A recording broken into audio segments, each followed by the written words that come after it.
여러분 안녕하십니까? 화요일 뉴스나이트 시작합니다. 오늘 국회 법제사법위원회에서 조희대 대법원장이 불참한 가운데 대선 개입 의혹 청문회가 열렸습니다. 사법부 흔들기라는 비판 속에 민주당은 다음 달 대법원 국정감사에 이어 현장 검증까지 나서기로 했습니다. 첫 소식 황보혜경 기자입니다. 조희대 대법원장 청문회에 증인석이 텅 비었습니다.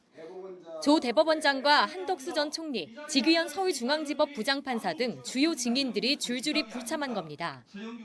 민주당은 국민 무시라며 강력 반발했습니다. 조희대 대법원장이 출석하지 않는다고 합니다. 결과적으로 오늘 청문회는 붕어빵 청문회가 됩니다.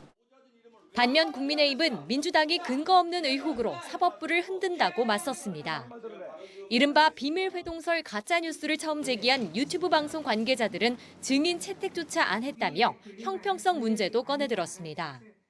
그 근거를 못 대니까 갑자기 사인 회동한 것이 맞는지 한번 확인해 보겠다고 하면서 엉뚱하게 청문회를 갖다가 민주당은 지난 5월 대법원이 이재명 대통령 공직선거법 사건을 유죄 취지로 파기환송한 게 대선 개입 시도라고 주장했고 국민의힘은 사법부 압박 본질은 대통령의 사법 리스크 때문이라고 직격했습니다. 왜 대선을 함부로 개입했냐? 그래서 국민들을 공분했습니다. 여기에 대한 답을 들어야 됩니다, 우리는. 그래서 현장을 갈 필요가 있습니다. 왜 이런 비극이 시작되었느냐? 여러분들이 범죄자를 대통령으로 만들었기 때문에 이런 비극이 생긴 거예요. 김건희 특검에 파견된 검사 전원이 검찰청에 복귀하겠다고 요청한 것을 두고도 여야는 충돌했습니다. 저런 공무원들의 정신 나간 행동들, 저런 집단 행동에 대해서는 법사위 차원에서 저는 강력한 조치가 필요하다고. 대법원을 도륙하고 아니 검찰청 해체한다는데 파견 검사들이 본인들 의견 표명 당연히 할 수 있죠. 조희대 없는 조희대 청문회에선 전쟁 같은 법사위가 또 반복됐습니다. 법여권은 증인 불출석을 이유로 오는 13일 국정감사와 별개로 15일 대법원 현장 검증에 나서기로 의결했습니다. YTN 황보혜경입니다. 검찰청을 공소청과 중대범죄수사청으로 나누고 기획재정부를 분리하는 내용 등을 담은 정부조직법 개정안이 국무회의를 통과했습니다. 또 방송통신위원회를 폐지하고 방송미디어통신위원회를 새로 만드는 내용의 법안도 처리됐습니다. 이 법안 부칙에 따라 검찰청은 1년의 유예기간을 거쳐 내년 10월 2일 문을 닫고 기소와 공소 유지는 신설될 법무부 산하의 공소청이, 수사는 행정안전부 아래의 중대범죄수사청이 맡게 됩니다. 기재부를 재정경제부와 기획예산처로 분리하는 건 내년 1월 2일 시행됩니다. 이재명 대통령은 오늘 국무회의 자리에서 이 검찰의 기계적인 항소와 상고 관행을 지적하며 제도 개선을 주문했습니다. 검사들이 죄가 되지 않는 것을 기소해 국민에게 고통을 주고 있다며 작심 비판도 쏟아냈습니다. 강진원 기자의 보도입니다. 내년 10월 검찰청을 해체하는 내용의 정부조직법 개정안을 심의 의결한 국무회의. 이재명 대통령은 그동안의 검찰 업무 행태를 강도 높게 꼬집었습니다. 형사처벌권을 남용해 국민에게 고통을 주고 있다는 겁니다. 검사들이 되도 않는 거 기소해가지고 무죄 받고 나면 면책하려고 항소하고 면책하려고 상고하고 그러면서 국민들한테 고통 주는 거 아니에요. 범인 10명을 놓치더라도 억울한 한 명을 만들지 않는 게 형사법의 대원칙이라고도 했습니다. 검찰의 무리한 항소와 상고로 피해보는 사람들이 있다는 의미입니다. 몇 년 재판해가지고 돈 들여서 고통받고 해가지고 무죄를 받았어요. 검찰이 아무 이유 없이 항소를 해요. 그래서 또 막 한참 동안 돈 들여가지고 고생을 해요. 이 대통령의 거듭된 지적에 정성호 법무부 장관은 형사소송법과 관련 예규 개정을 시사했습니다. 기계적인 항소나 상고를 그냥 방치했거든요. 이 부분을 갖다 규정을 좀 고칠 예정입니다. 일각에선 이 대통령의 언급이 자신의 공직선거법 위반 혐의 재판 상황을 염두에 둔 것 아니냐는 해석도 나왔습니다. 이 대통령은 이 사건 1심에서 의원직 상실형에 해당하는 징역 1년에 집행유예 2년을 받았지만 2심에선 무죄가 선고됐습니다. 그런데 이후 검찰의 상고로 사건을 넘겨받은 대법원은 유죄 취지의 파기환송을 결정했습니다. 대통령실은 그러나 이 대통령의 이번 발언은 대통령의 오랜 철학과 관련된 것이고 특별한 계기가 있는 건 아니라며 확대 해석엔 선을 그었습니다. YTN 강준원입니다. 검찰청 폐지가 국무회의에서 통과한 날, 김건희 특검팀에 파견된 검사들이 수사 기소 분리 때문에 혼란스럽다며 원 소속으로의 조속한 복귀를 요청했습니다. 특검은 수사 단계에서 차질은 없을 것이라며 일단 진화에 나섰는데 다른 특검으로의 확산 가능성에 대한 우려도 나옵니다. 이준엽 기자가 보도합니다. 김건희 특검에 파견 중인 검사 40명 전원이 일제히 조기 복귀를 요청했습니다. 폭증하는 민생사건 미제 처리에 동참할 수 있게 진행하는 사건만 끝나면 돌려보내달라는 겁니다. 이유는 최근 정부 여당이 수사 기소 분리를 위해 추진한 검찰청 해체로 인한 혼란을 꼽았습니다. 특검은 직접 수사, 기소, 공소 유지가 결합한 형태인데 자신들이 특검 업무를 담당하는 게 옳으냐면서 민준기 특검을 향해 특검 수사를 통해 확인된 검사의 역할이나 검사 직접 수사 필요성에 대한 의견을 언론 등에 알려달라고도 요구했습니다. 특검 관계자는 당장 복귀하겠다는 게 아니라 수사를 마치고 나면 복귀하겠다는 뜻이라며 진화에 나섰습니다. 따라서 수사에는 전혀 영향을 끼치지 않을 것이라고 선을 그었습니다. 지난주 정부조직법 개정안 통과로 검사들이 매우 혼란스러워하는 상황은 심정적으로 이해한다며 특검 구성원의 뜻과 역량을 한데 모으겠다고도 강조했습니다.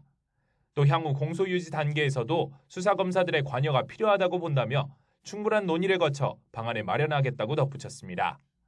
당장은 일단락된 모양새지만 내란 특검과 최상병 특검 등 다른 특검으로 이 같은 분위기가 확산하는 게 아니냐는 우려도 나옵니다. 다만 관련 질문에 내란 특검 박지영 특검보는 직접 전달받은 건 없었다며 구성원 모두 역사적 소명의식을 갖고 업무에 임하고 있다고 답했습니다. YTN 이준엽입니다. 국가정보자원관리원 화재로 이 행정 시스템을 통합 관리하는 시스템까지 영향을 받은 것으로 드러났습니다. 결국 어떤 서비스가 중단됐고 어떻게 운영됐는지 현황 파악에만 많은 시간과 노력을 들여야만 했습니다. 양희력 기자가 보도합니다. 국가정보자원관리원 대전 본원에서 난 불로 운영이 중단된 행정 서비스는 모두 647개입니다. 정부 전산망이 먹통이 된 지 닷새째지만 전체 복구율은 아직 10%대에 불과합니다. 알고 보니 이유가 있었습니다. 시스템 복구를 위해선 어떤 시스템이 작동을 멈췄고 이 시스템의 서버와 저장 공간은 어디에 있는지 우선 알아야 하는데 이를 통합관리 운영하는 시스템 엔탑스 역시 이번 화재로 작동을 멈춘 겁니다. 당장 정부는 중단된 서비스의 리스트를 파악하는 데만 많은 시간과 노력을 들여야 했습니다. 직원들이 가지고 있는 자료, 그다음에 기억 이런 것들을 전부 동원해서 이 리스트를 복원하고 이번 화재로 중단된 행정 서비스 목록이 공개되자 그동안 현황을 잘못 파악했던 점도 드러났습니다. 시스템 중요도에 따라 1에서 4등급까지 행정 서비스 등급을 매기고 있는데 그동안 36개라고 언급해온 1등급 개수가 목록 공개 이후 38개로 2개 더 많은 것으로 확인됐습니다. 원래는 1등급인 행정 서비스 2개를 2등급으로 잘못 분류했던 겁니다. 더구나 이번에 공개한 647개 리스트도 각 행정 서비스를 운영하는 공공기관과 정확하게 맞춰보지 못해 100% 완벽한 것은 아니라고 중대본 관계자는 YTN에 설명했습니다. 결국 시스템이 완전히 정상화될 때까지 혼선은 불가피해 보입니다. YTN 양일혁입니다. 불이 난 국가정보자원관리원에서는 화재 원인 파악을 위한 합동감식이 나흘째 진행됐습니다. 발화 추정 배터리는 모두 국립과학수사연구원으로 옮겨져 정밀 감정에 들어갔습니다. 오승훈 기자입니다. 방독면을 쓴 감식 반원들이 배터리 전압을 확인합니다. 발화 지점에서 확보한 것으로 남은 전기가 없는 것으로 확인된 배터리는 국립과학수사연구원으로 보내졌습니다. 이로써 경찰이 확보한 발화 추정 배터리 6개 모두 정밀 감정에 들어갔습니다. 경찰은 발화 추정 배터리에 대해 대전 과학수사연구소에서 1차 감정을 진행한 뒤 국과수 본원에 2차 감정 의뢰 여부를 결정할 방침입니다. 경찰은 국가정보자원관리원 화재에 대한 4차 합동감식을 진행했습니다. 불이 시작된 곳을 비추는 CCTV 화면이 없다 보니 5층 발화 부위에 대한 정밀 감식이 진행됐습니다. 3D 스캐너도 동원돼 화재 현장에 대한 재구성에도 나섰습니다.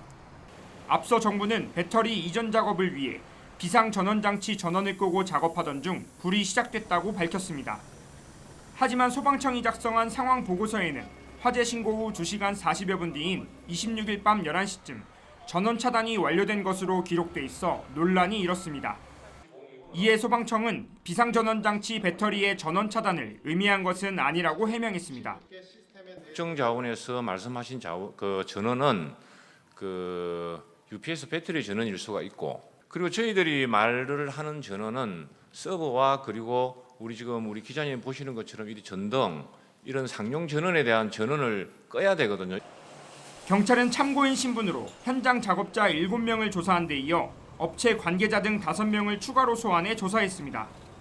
전원을 차단한 배터리에서 불이 시작된 건지, 작업 도중 실수로 불이 시작된 건지는 국과수 정밀 감식 결과가 나와야 확인할 수 있을 것으로 전망되고 있습니다.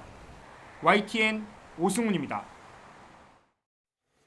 이재명 대통령은 모든 정부 부처의 보안 안전 시스템을 점검한 뒤 다음 주 국무회의 전까지 결과를 보고하라고 지시했습니다.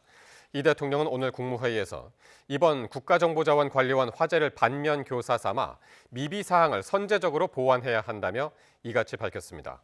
또 조속한 시스템 정상화와 혼란 최소화를 강조하며 행정망 공백을 악용한 해킹이나 피싱 등 범죄 예방에도 힘써달라고 주문했습니다. 경기도 버스노조가 내일 총파업을 예고한 가운데 노사가 현재 막판 협상을 진행하고 있습니다. 협상이 결렬되면 내일 새벽부터 경기도 시내외 버스 80%가 운행을 멈춥니다. 최계성 기자입니다. 경기도 버스노조와 경기도 버스운송 사업조합 관계자들이 한자리에 모였습니다. 파업 예고일을 하루 앞두고 최종 조정을 위해 만난 겁니다. 핵심 쟁점은 민영제 노선의 근무 형태 전환과 임금 문제입니다. 노조는 민영제 노선의 탄력근로 시간제를 준공영제인 공공관리제와 마찬가지로 1일 2교대제로 바꿔야 한다고 주장합니다. 준공영제 노선은 서울 버스노조와 같은 임금 수준으로 맞춰야 한다며 임금 인상률 15%를 제시했습니다. 사측과의 갈등을 웬만하게 해결하고 상호 존중과 또 이해 속에서 건설적인 결과를 도출할 수 있기를 진심으로 바랍니다. 이에 대해 사측은 인력이 부족한 상황에서 1일 2교대제 시행은 어렵다면서 탄력근로 시간제를 유지해야 한다고 맞섰습니다. 준공영제 임금과 관련해선 호봉별 시급 대비 3%를 인상하고 추후 서울 시내버스 임금협상 타결 결과에 따라 추가 논의하자는 입장입니다. 임금 협정을 이뤄낼 수 있도록 노측에 많은 협조를 부탁을 드리면서 저도 최대한 노력하겠다는 말씀을 아울러서 드리겠습니다. 협상이 결렬될 경우 경기 전체 버스 1,500여 대 가운데 8,400여 대가 운행을 멈춥니다. 경기도는 파업에 대비해 비상수송대책본부를 구성하고 24시간 비상근무 체계를 가동합니다. 전세버스와 관용버스를 투입하고 마을버스 운행 시간도 연장하기로 했습니다. YTN 최기성입니다. 내란 특별검사가 기소한 한덕수 전 국무총리의 내란 사건 첫 공판이 열린 가운데 한 전 총리는 비상계엄은 국가를 발전시키기 위한 차원에서 받아들이기 어렵다고 말했습니다. 한 전 총리는 서울중앙지방법원에서 열린 내란 우두머리 방조와 허위 공문서 작성 행사, 위증 혐의 사건 첫 공판에서 12.3 비상계엄이 위헌이라 생각하느냐는 재판부의 질문에 이같이 답했습니다. 이어 자신은 40년 가까운 공무원 생활을 하면서 결국 시장 경제나 국제적인 신인도 등을 통해서 우리나라가 발전해야 한다는 신념을 가져왔던 사람이라고 덧붙였습니다. 이종섭 전 국방부 장관의 도피성 호주 대사 임명 의혹과 관련해 심우정 전 검찰총장이 최상병 특검에 출석했습니다. 안규백 국방부 장관은 임성근 전 해병대 1사단장의 구명로비 의혹에 참고인 조사를 받았습니다. 안동준 기자의 보도입니다. 최상병 특검에 처음 소환된 심우정 전 검찰총장이 굳은 표정으로 특검 사무실에 들어섭니다.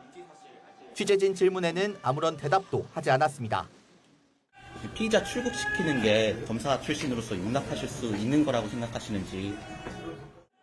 심 전 총장은 이종섭 전 국방부 장관이 호주 대사로 임명된 시기 법무부 차관을 지냈습니다. 당시 이 전 장관은 최상병 사건 수사 외압 핵심 피의자로 출국이 금지된 상태였지만 법무부는 이를 해제했습니다. 앞서 특검은 박성재 전 법무부 장관과 심 전 총장이 출국 금지 업무를 담당하는 실무자에게 이 전 장관 출국 금지를 해제하라는 취지의 지침을 줬다는 진술도 확보했습니다. 특검은 앞으로 호주 대사 인사검증 당시 법무부 장관이었던 한동훈 전 대표와 실제 출국 금지를 해제한 박 전 장관을 불러 조사할 계획입니다. 이들 조사까지 마치면 이제 해당 의혹 역시 수사 외압 의혹과 마찬가지로 윤석열 전 대통령을 향할 걸로 보입니다. 이런 가운데 특검은 부병 로비 의혹과 관련해 안규백 국방부 장관을 참고인 신분으로 불러 조사했습니다. 최상병 사건이 경찰에 이첩됐던 시기 국방위 소속 국회의원이었던 안 장관은 임성근 전 해병대 1사단장과 14분간 통화한 것으로 파악됐습니다. 특검은 고등학교 선후배 사이인 안 장관과 임 전 사단장이 당시 통화에서 어떤 대화를 나눴는지에 주목하고 있습니다. YTN 안동준입니다. 통일교 청탁 의혹으로 구속된 권성동 의원과 한학사 총재가 내일 법원에서 구속의 적법성을 다툴 예정입니다. 서울중앙지방법원은 내일 오후 2시 10분 정치자금법 위반 혐의로 구속된 권 의원에 대한 구속적부 심사를 엽니다. 이어 오후 4시에는 한 총재에 대한 구속적부 심사가 진행될 예정입니다. 민중기획 특검팀이 통일교의 전당대회 개입 의혹과 관련해 국민의힘 경남도당에 대한 압수수색에 나섰습니다. 특검은 오늘 오전부터 경남 창원시에 있는 국민의힘 경남도당 사무실에 수사관 등을 보내 관련 자료를 확보하고 있습니다. 특검은 통일교 교인들의 국민의힘 당원 가입 여부를 확인하기 위해 압수수색을 진행하고 있다고 설명했습니다. 지기현 부장판사 술접대 의혹에 대해 대법원이 징계할 사유가 없다는 내용의 감사위원회 심의 결과를 공개했습니다. 그러면서도 수사기관의 조사를 지켜보겠다는 뜻을 밝혔습니다. 김영수 기자가 보도합니다. 내란 재판을 담당하는 지기현 부장판사가 룸살롱에서 변호사들 접대를 받았다는 의혹은 민주당에서 시작됐습니다. 1인당 100에서 200만 원 정도의 비용이 나오는 룸살롱에서 여러 차례 술을 마셨고 단 한 번도 그 판사가 돈을 낸 적이 없다. 윤리감사관실 조사 넉 달여 만에 대법원이 4장짜리 보도자료를 통해 조사 과정과 사실관계, 판단 내용까지 비교적 상세히 공개했습니다. 논란이 된 술자리는 지난 2023년 8월 9일로 특정됐고 지규현 부장판사가 만난 2명은 모두 변호사로 15년 전 같은 지역에서 일한 뒤 인연을 이어온 걸로 조사됐습니다. 윤리감사관실이 조사한 결과 최근 10년 동안에는 지 부장판사와 2 변호사가 사건으로 얽힌 적은 없는 걸로 파악됐습니다. 직무 관련성을 인정하기 어렵다는 결론입니다. 해당 술집에 가게 된 경위에 대해 지 부장판사는 룸사롱으로 생각하지 않았다고 진술했는데 윤리감사관실은 현장 조사 결과도 여기에 부합했다고 밝혔습니다. 또 지 부장판사가 술을 한두 잔 마시고 자리를 떠나는 사이 여성 종업원은 동석하지 않은 것으로 조사됐다고 설명했습니다. 이 같은 조사 결과를 보고받은 대법원 법원감사위원회는 현재까지는 징계 사유가 없다고 판단했습니다. 다만 수사를 지켜보겠다고 단서를 달았습니다.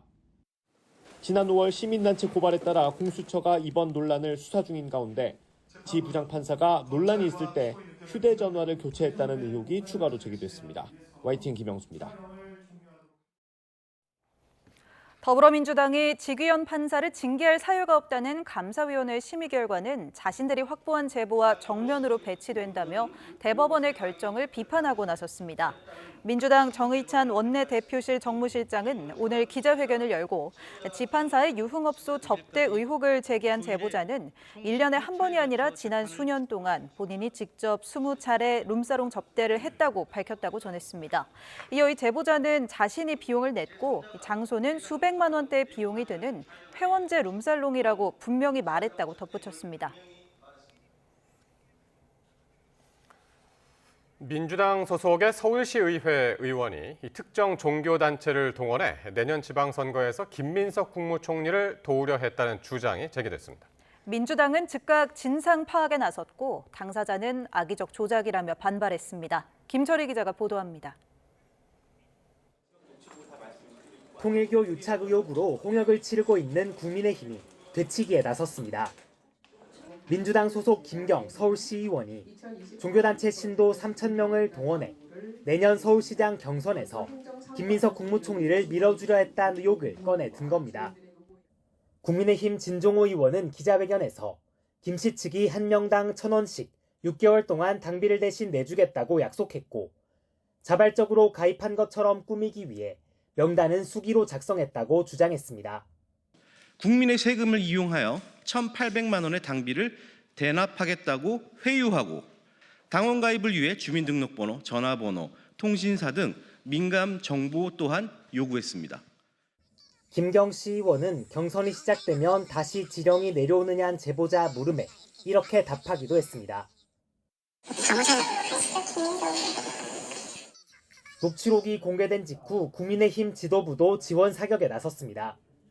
특정 종교와 정당이 유착한 경천동지할 일이 벌어졌다며 김민석 총리는 해명뿐 아니라 거취까지 밝혀야 할 거라고 으름장을 놨습니다.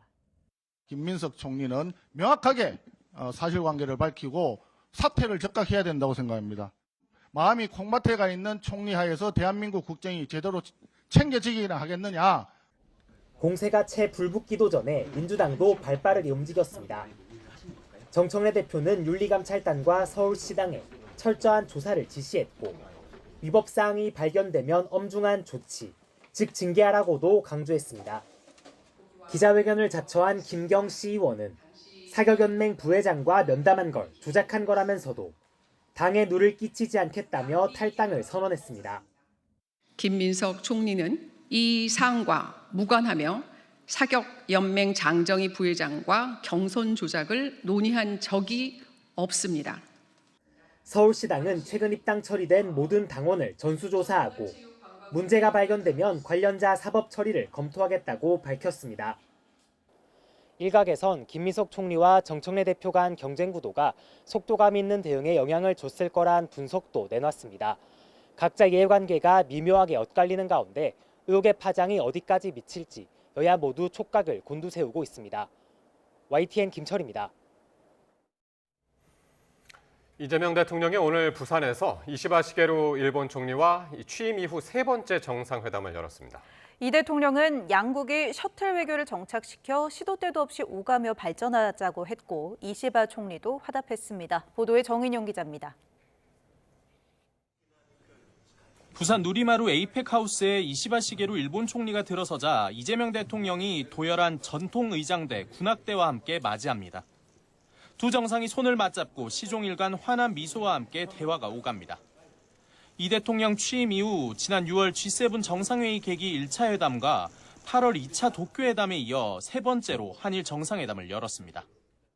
셔틀 외교를 정착시켜서 한국과 일본 사이에 정말 시도 때도 없이 함께 오가면서 공동의 발전을 기약했으면 좋겠습니다. 日本と韓国が他のどの国よりも緊密に連携し、頻繁に交流をし、そして毎回シャトル外交の成果が出るような 두 정상은 76분간 이어진 회담에서 양국 공통 사회 문제인 저출산 고령화와 국토 균형 성장, 농업, 자살 대책 등을 다룰 협의체 운용 방안을 마련했습니다. 지난 2차 회담에서 협의체 출범에 합의했는데 앞으로 양국 관계부처가 협의를 주도하고 정책 경험과 성공 사례를 공유하기로 한 겁니다. 이 대통령은 또 북핵 문제 해결과 한반도 평화를 위한 우리 정부 구상을 소개하며 일본의 협력을 당부했고 이시바 총리도 화답했습니다. 양 정상은 한반도의 완전한 비핵화 및 항구적 평화 구축에 대한 확고한 의지를 재확인하였습니다. 아울러 양국 정상은 격변하는 무역 질서 속에서도 유사한 입장을 가진 이웃이자 글로벌 협력 파트너로 함께 행동할 필요성에 공감했습니다.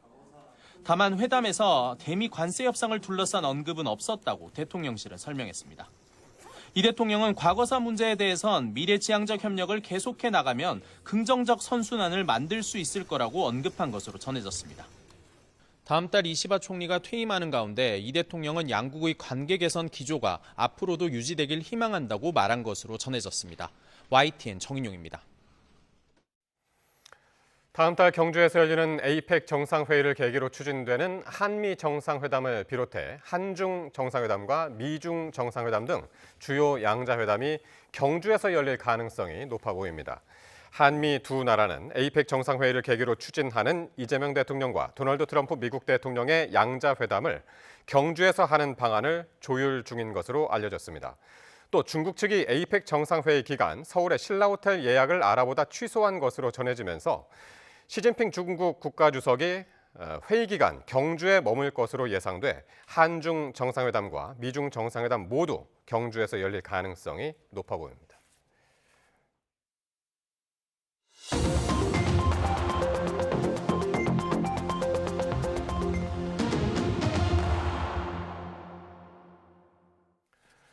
정치권 관심 뉴스 짚어보는 포커스 나이트 시간입니다. 오늘은 박원석 전 국회의원, 최수영 정치평론가 나오셨습니다. 어서 오십시오. 안녕하십니까. 안녕하십니까. 자, 오늘 국회 법사위에서는 조희대 대법원장에 대한 청문회가 열렸습니다. 하지만 조 대법원장 등 증인들이 모두 불출석해 증인석은 텅 빈 채로 진행이 됐는데요. 화면 먼저 보고 말씀 나누겠습니다. 붕어빵에는 붕어가 없습니다. 오늘 조희대 청문회가 예상됐지만은 조희대 대법원장이 출석하지 않는다고 합니다. 결과적으로 오늘 청문회는 붕어빵 청문회가 됩니다. 15일 날 현장 검증을 할 필요성이 있어서 한다. 대한민국 헌정사상에 유례가 없을 정도의 이렇게 사법부 겁박하기, 정말 무시하기가 이게 노골적으로 법사위에서 좀 자행되려고 합니다. 누가 사법부의 독립을 흔들었습니까? 이 모든 사태를 누가 자초했습니까?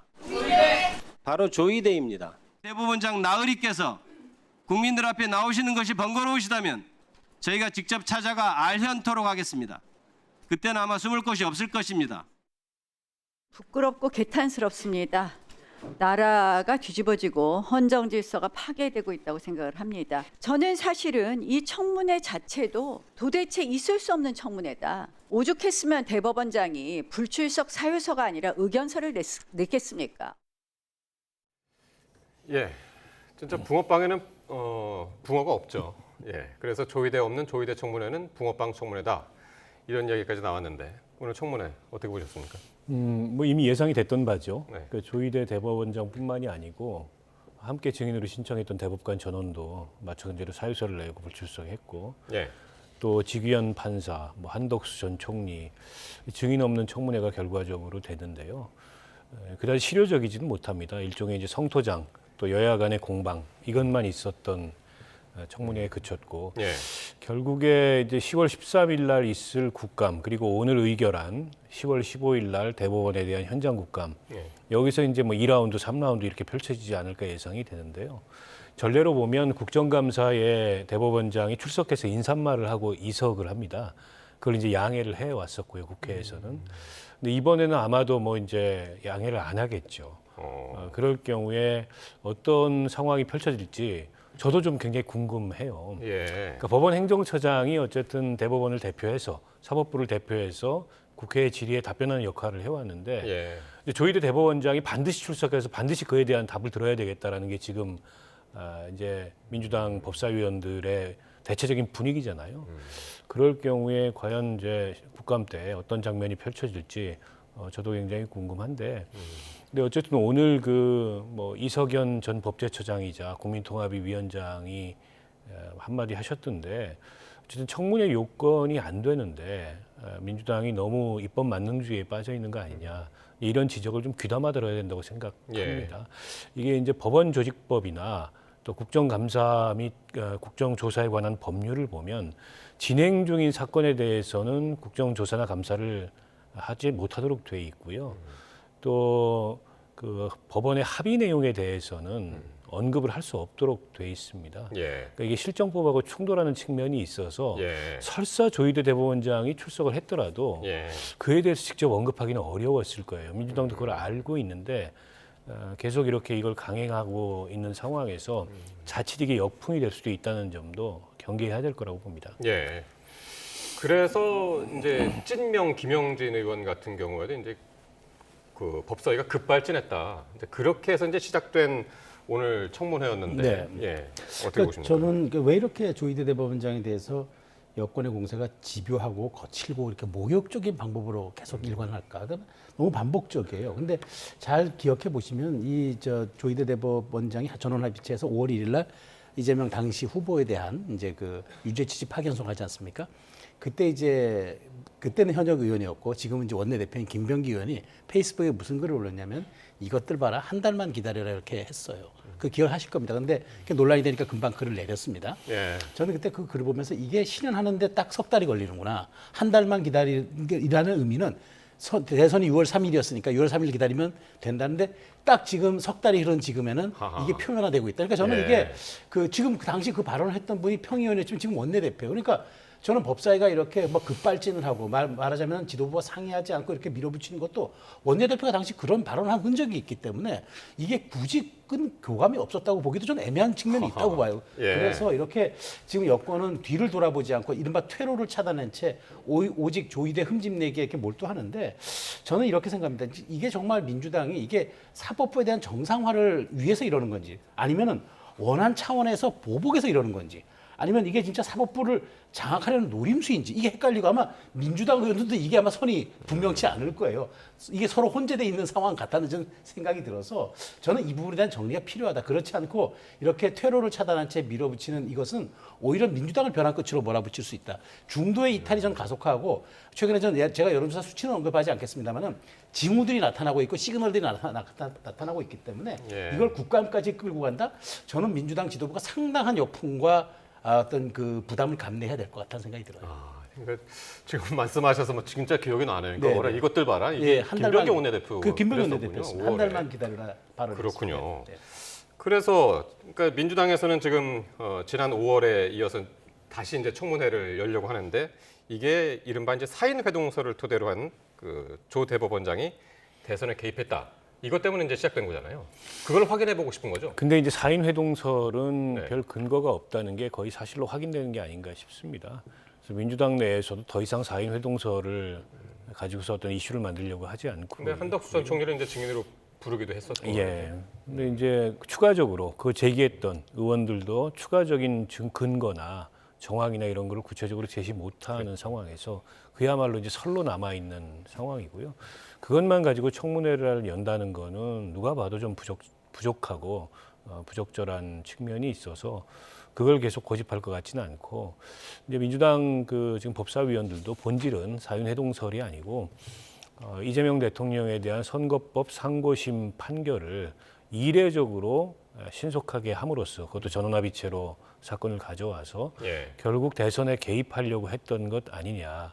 그 이제 진의를 대법원장으로부터 듣겠다라는 게 이제 핵심 내용인 것 같아요. 예. 근데 제가 앞서도 말씀드렸듯이 종결된 사건이 아니고 진행 중인 사건이기 때문에 그에 대해서 직접적인 언급을 대법원장이 하지는 못할 거고 얼마 전에 이제 법원 행정처장이 국회의장을 찾아갔을 때 약간 해명성 발언을 했어요. 그러니까 대법관들 전원의 합의로 그걸 이제 사건을 전원합의체로 가져온 거고 예. 그리고 대법관들 12명이 예. 그 결정에 참여를 했는데 10명이 이제 유죄 취지의 파기환송 결정을 내렸고 2명이 소수 의견을 냈거든요. 때문에 그게 대법원장 개인의 의지로만 이루어진 일이 아니고 절차적으로도 그게 합의 과정이 있었다라는 해명을 했어요. 이게 이제 대법원장 입을 통해서 직접 한 건 아니고 예. 어쨌든 법원 행정처장을 통해서 또 국회의장한테 이제 의견을 전달하면서 그렇게 얘기를 했던 거여서 아마 그게 이제 대법원의 입장이지 않을까 싶습니다. 예. 근데 저는 그보다는 조금 더 대법원이 분명한 입장을 얘기해야 된다 그래요. 왜냐하면 당시의 판결이 너무 이례적이긴 했거든요. 보통 그런 정치적 상황에서 그런 어떤 항소심 판결이 이루어졌더라도 선거 이후로 오해를 피하기 위해서 미루는 게 통상의 상식적인 어떤 판단이었다고 보는데 예. 물론 이제 선거법 판결은 633이라는 규정을 강행 규정으로 지켜야 됩니다만 그 이전에 숱한 선거법 그 판례가 633 원칙을 지키지 않았거든요. 1심에서 이재명 그 대통령에 대한 판결이 너무 늦어졌던 거 아니냐. 근데 이런 지적도 있는데 그 정도 늦어진 사건들은 많이 있습니다. 과거에도. 때문에 그 판결이 유독 그 사건만 지연됐던 건 아니었는데 유독 그 사건만 상고심에서 그런 이례적 결정을 내린 것에 대해서는 분명히 문제제기가 나올 만한 그런 이례적 사안이었기 때문에 그에 대해서는 조금 더 보다 분명한 입장 표명이 어떤 형태로든지 있어야 한다. 그래야 지금 사법부에 대한 불신 또 국민적인 어떤 그런 어떤 의혹의 시선 이런 것들을 조금이나마 누그러뜨릴 수 있지 않을까 싶습니다. 예. 그래서 아까 말씀하셨던 그 전 법제처장 이석연 국민토강위원장이 이 청문회를 왜 이렇게 그 서두르느냐 이렇게 이제 국회 민주당 법사위를 비판을 하면서도 그 얘기를 똑같이 했습니다.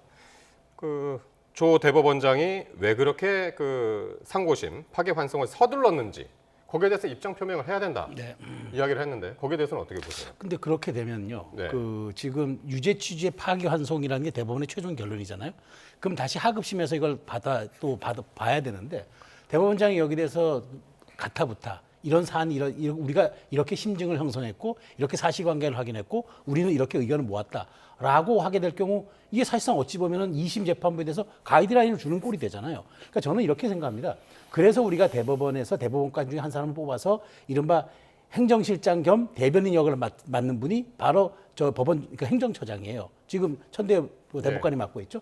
저는 그분을 통해서 공식적으로 하는 게 맞다고 봅니다. 그러니까 결국 이건 대법원장이 직접 나와서 여기에 대해서 설명을 하는 거는 그 대법관들이 유죄 취지로 파기환송하는 데 대한 심증 형성의 과정들을 낱낱이 자기 고백하라는 뜻으로 비춰지기 때문에 어찌 보면 이건 자아 비판의 소지가 있고 또 하나는 대법원장이라는 이 권위, 아우라가 있어야 되는 그런 직군에 대한 어떤 권위 훼손이 될 수가 있기 때문에 저는 대법관들의 그런 충분한 그 사실관계들을 확인한 다음에 그것을 법원 행정처장이 대국민 설명을 하든가 국회 나와서 국정감사라든가에 증인 선서하고 하는 게 맞다. 저는 그 정도면은 충분하게 해명이 될 일이지 대법원장이 직접 기자회견을 하거나 대법원에서 입장 발표를 한다는 거 저는 오히려 이게 2급 다시 이제 하급심에 영향을 끼칠 뿐만 아니라 앞으로 모든 사안들 논란이 되거나 쟁점이 되는 사안들이 그럴 때마다 대법원장에게 그러면 입장 표명하라고 물을 겁니까? 저는 이것이 바로 사법부에 대한 권위 훼손이고 그다음에 상권 분립에 대한 어떤 근원적 어떤 형해화를 또 부를 수 있기 때문에 그 정도 선에서 저는 절충하는 게 맞다라고 생각합니다.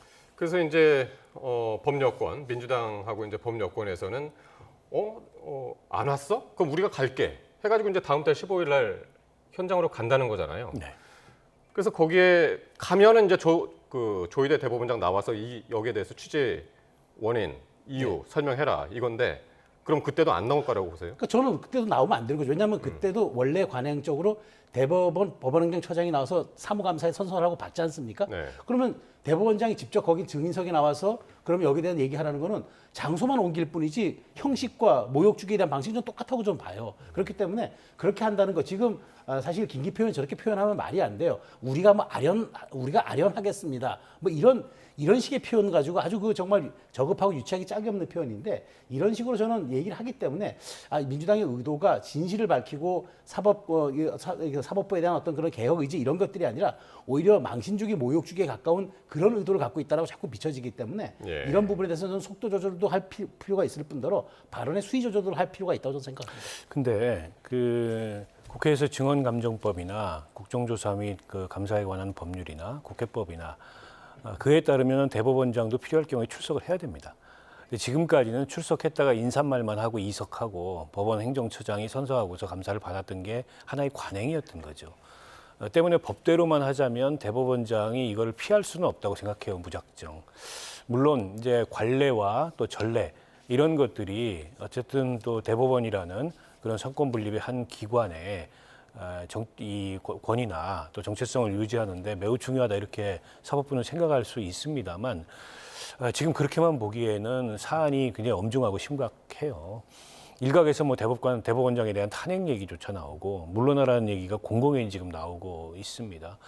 이 상황에서 뭐 관행, 전례 이것만 따질 문제는 아니라고 생각하고 때문에 저는 국정감사 13일 날 국회에서 하는 국정감사든 아닌 15일 날 국회의원들이 대법원에 찾아가서 하는 감사든 필요하다면 대법원장이 직접 이 증인으로서 선서하고 나서 국회의원들의 질문에 답할 수 있는 건 답하고 답을 할 수 없는 건 답을 하지 않고 그다음에 대법원장이 얘기하는 게 적절하지 않다고 얘기한다면 그건 법원행정처장이 대신해서 얘기를 하든가 그런 어떤 좀 유연한 모습을 보여야지 이게 어쨌든 우리는 뭐 독립성을 갖고 있는 사법부이기 때문에 대법원장이 직접 국정감사나 여기 국정조사나 이런 데 출석할 수 없다라는 거는 법의 취지에도 맞지 않고 지금 상황에도 맞지 않다고 봅니다. 저도 박 의원님 말씀에 이제 공감을 하는데 이제 이런 겁니다. 그러니까 이제 그 대법원장에 대한 이런 그 공세들이 진실을 규명하자는 게 아니라 오히려 어찌 보면은 지금 그 왜 유죄 취지 파기환송에 대해서 왜 어떻게 이렇게 결정했는지 설명을 하는 것 아닙니까? 근데 그거는 부당하다는 거죠. 그래서 저는 그거는 절대 설명해서는 안 되는 일이라고 생각을 하고요.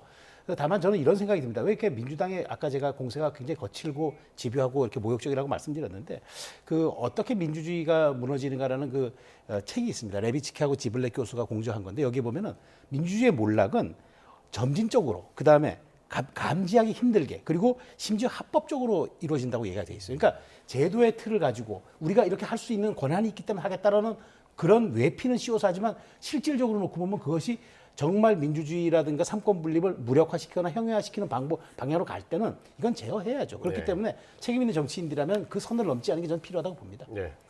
어쨌든 오늘 1라운드는 뭐 증인석이 텅 빈 채 끝났고 2라운드를 민주당에서는 뭐 거의 청문회 수준의 이제 국감이 진행될 것이다 이렇게 예고를 하고 있기 때문에 그때 상황 또 같이 보도록 하겠습니다.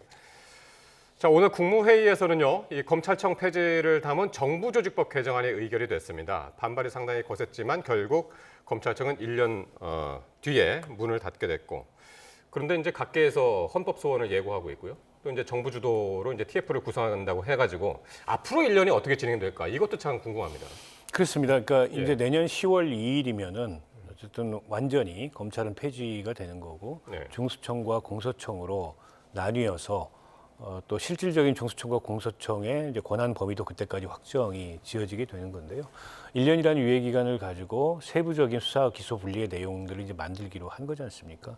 그러니까 앞으로 1년 논의가 좀 밀도 있고 충실하고 어떤 감정에 치우치기보다는 전문가들이나 당사자들이나 각계 의견을 들어서 시행착오를 최소화할 수 있는 세밀한 안이 일단 마련돼야 된다 이렇게 생각을 하고요. 저는 검찰 스스로 우선 자성을 좀 해봐야 된다고 생각합니다. 왜 상황이 여기까지 오게 됐는지. 그동안의 정치검찰의 문제나 검찰의 지나친 권력화의 문제나 오랜 그 지적이 있었고 이미 뭐 여러 차례 경보가 들어왔다고 봅니다. 그럼에도 불구하고 결과적으로 지난 윤석열 정권 시절에 검찰총장 출신이 권력으로 직행함으로 인해서 이른바 이제 검찰 정권이라는 그런 문제가 전면화됐고 또 그런 문제 제기가 단지 기후가 아닐 만큼 여러 부정적인 현상들을 보였다고 생각합니다. 예를 들면 이재명 그 당시에 야당 대표에 대해서는 과도할이 많지 그런 집중적인 수사가 이루어진 반면에 김건희 씨에 대해서는 아무런 수사가 진행이 안 됐고 결과적으로 지금 이게 특검 전국을 불러왔다고 보거든요. 그러니까 결국 이제 자업자득인 측면이 있는 거예요. 검찰 내부에 자정의 목소리가 있었고 자정의 노력이 있었고 뭔가 이런 문제를 스스로 이 결자 해제하기 위한 그런 움직임들이 있었다면 여기까지 오지 않았겠죠. 그러나 그렇다고 해서 검찰이라는 조직 전체를 검사라는 직업 전체를 과도하게 악마할 필요는 없다고 생각합니다. 이를테면 정치검찰의 문제는 사실 검찰 전체가 하고 있는 업무로 봤을 때 한 10%도 안 되는 그런 어떤 특수수사를 하는 그런 집단의 문제였는데 그게 이제 검찰 전체의 문제로 검사 전체의 문제로 이렇게 대표되는 듯한 그런 현상도 없지 않아 있거든요. 물론 그에 대해서조차도 검찰 내부가 자정했어야 되지 않느냐라는 지적이 저는 일리가 있다고 봅니다. 어찌됐건 간에 수사 기소 분리의 흐름을 되돌리긴 어려워졌어요. 다만 수사 기소를 분리했을 때 수사권 오남용의 문제 그리고 여전히 남아있는 기소권 독점에 따른 여러 가지 폐해의 문제 있을 거거든요. 그에 대해서 이제 그런 문제를 어떻게 충실히 보완해서 우리 형사사법 체계가 원활하게 이 차질 없이 작동할 수 있는 그런 대안을 만드느냐가 중요하지 않을까 싶습니다. 근데 검찰 내부에서 지금 반발이 계속되고 있는데 오늘 참 의외의 곳에서 반발이 나왔는데 바로 특검이었습니다.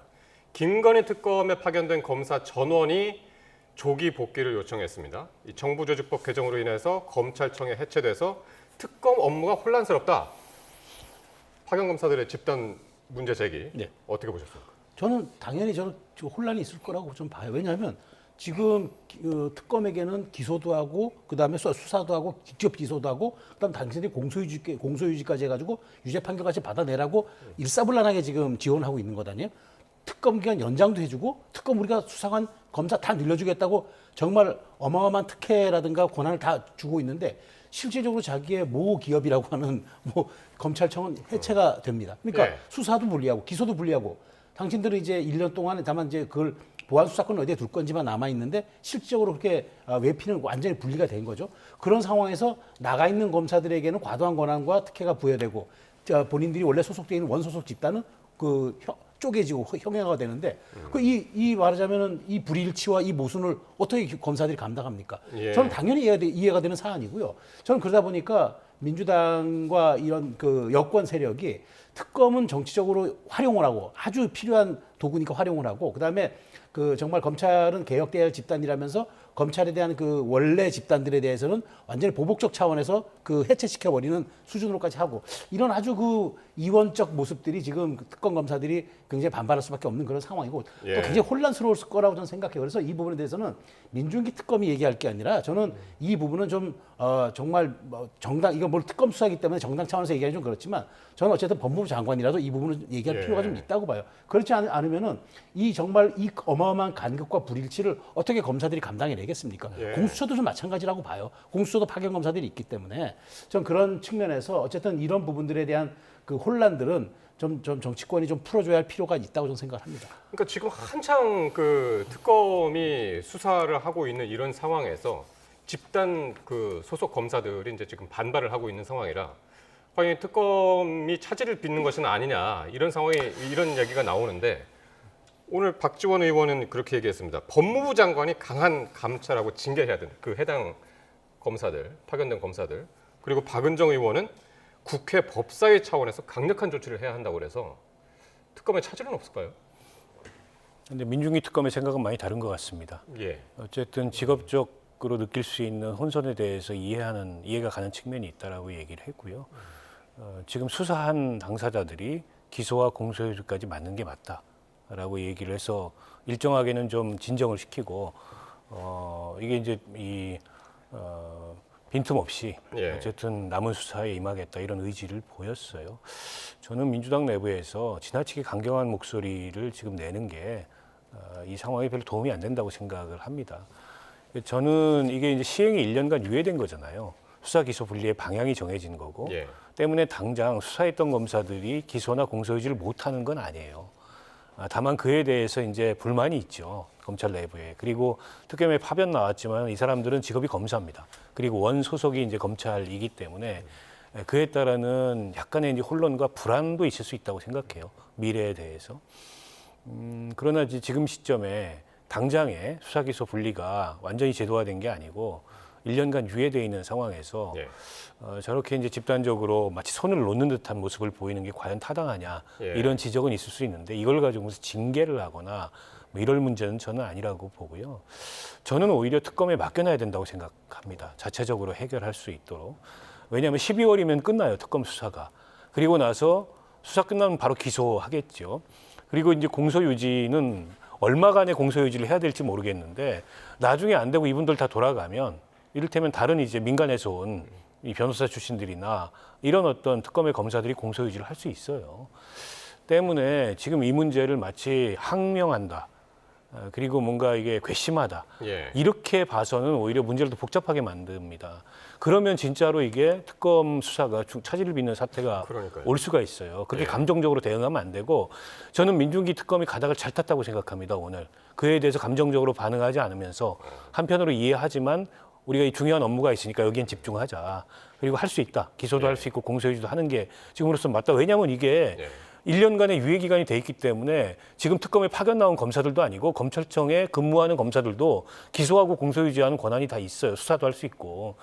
때문에 이걸 가지고 뭐 또 민주당에서 이렇게 감정적인 반응, 날선 반응을 보이고 뭐 징계하라, 항명이다 이렇게 얘기하는 거는 예. 오히려 특검 수사에 차질을 빚을 수 있기 때문에 좋은 반응은 아니라고 생각합니다. 그러니까 특검의 이제 수사 기소를 이제 같이 하는 부분은 이제 특검법이 이제 보장을 하고 있고 그렇게 하라고 했으니까 그렇죠. 할 수 있는 건데 어쨌든 자신들의 불만을 이렇게 토로한 거 아닙니까? 그렇죠. 근데 이게 단순히 오늘 김건희 특검뿐만이 아니라 이제 만약에 이게 내란 그렇죠. 특검이라든가 최상병 특검이라든가 네. 그쪽으로 이제 번질 경우도 이제 예상해 볼 수가 그렇죠. 있거든요. 지금 민주당이 이렇게 감정적 대응을 하면은 근데 검사들 입장에서도 사실은 지금 심정적으로 갈 때까지 간다는 생각이 들거든요. 검사라는 사실은 뭐 자부심과 타이틀. 저는 그래서 이번 검찰청 개혁 법안이 오히려 빈대 잡자고 초과 삼관을 다 태우는 그런 우를 범하는 건 아니냐 싶어요. 그러니까 정말 검찰 개혁이 필요하다면 핀셋으로 정확하게 정밀한 그 잘못된 부위를 도려내듯이 그렇게 정밀 타격하듯이 해야 되는데 마치 전체 검찰을 싸잡아가지고 마치 그 부패와 비리의 온 상황의 집단인 것처럼 이렇게 하는 게 맞느냐. 지금 예를 들어서 보면은요. 그 3개월 이상 장기 미제 사건의 경우 실질적으로 검경 수사권 조정 이후에는 그게 4천 건에 불과하던 게 이게 지금 2만 건 가까이 늘어났다는 것 아니에요?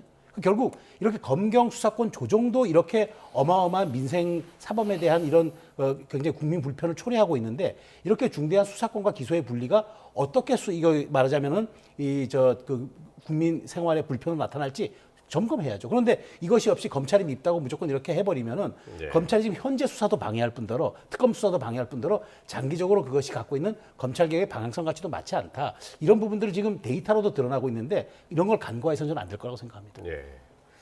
그러니까 수사와 기소를 이제 분리하는 법안이 통과가 됐습니다만 그러면서 이제 검찰청은 1년 뒤에 폐지가 되고 그런데 수사와 기소를 같이 하고 있는 데가 지금 특검뿐만이 아니라 한 군데가 더 있죠. 공수처죠. 공수처. 네.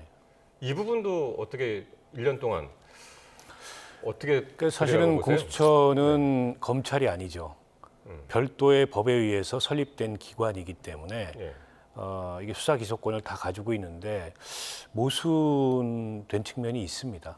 왜 공수처만 수사 기소를 다 갖냐? 공수처에서는 그러면은 과거의 검찰이 수사 기소권을 다 갖고 있을 때 발생했던 문제들이 발생하지 않으리라는 보장이 있느냐 이런 지적이 나올 수 있고요. 그리고 지금 이제 검찰개혁 방향에 동의하지 않는 검사들 같은 경우에 공수처를 진로로 택하는 검사들도 있을 것 같아요. 여러 가지 지금 복잡한 논의들이 앞으로 남아 있는데 1년이라는 유예 기간이 있기 때문에 그 사이에 조금 정비를 해야 될 것 같고요.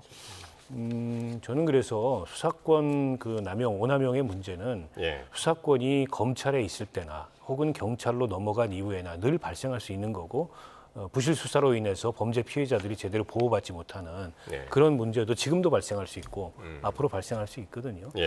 이제 이런 어떤 이 수사 기소 분리로 인해서 우리가 예상하지 못했던 그런 역효과들이 발생하는 것에 대한 대비책이나 보완책들을 꼼꼼하고 충실하게 만들어야 된다고 생각하고 그 중에 하나가 보안수사권 문제라고 생각합니다. 그래서 얼마 전에 변협에서 그 조사한 걸 봤더니 그 변협 소속 변호사들의 상당수가 거의 한 그 과반이 훌쩍 넘는 그 상당수가 보안수사권이 필요하다. 그렇지 않고서는 민생 범죄의 피해자들이 제대로 보호받지 못하는 여기에 이제 큰 허점이 발생할 수 있다. 이런 의견이 있는 데다가 이재명 대통령이 얼마 전에 그런 말씀을 하셨잖아요. 뭐 구독이 싫다고 장독대를 다 버릴 수는 없지 않냐. 저는 그것도 일정하게 시사하고 있는 바가 있다고 생각합니다. 그래서 앞으로 1년 남은 기간 동안에 그런 논의들이 좀 충실히 되길 바랍니다.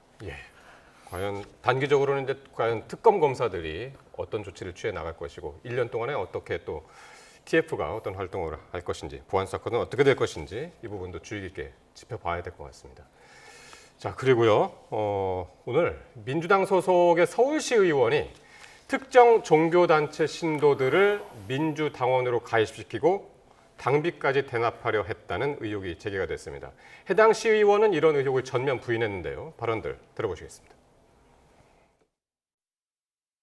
제보된 녹취록에 따르면 더불어민주당 소속 서울시 문화체육관광위원회 김모 위원장이 특정 종교단체 신도 3,000명의 개인정보를 확보해서 그들을 권리당원으로 만들기 위해 6개월 동안 당비를 대납하겠다며 제보자를 회유하는 내용입니다.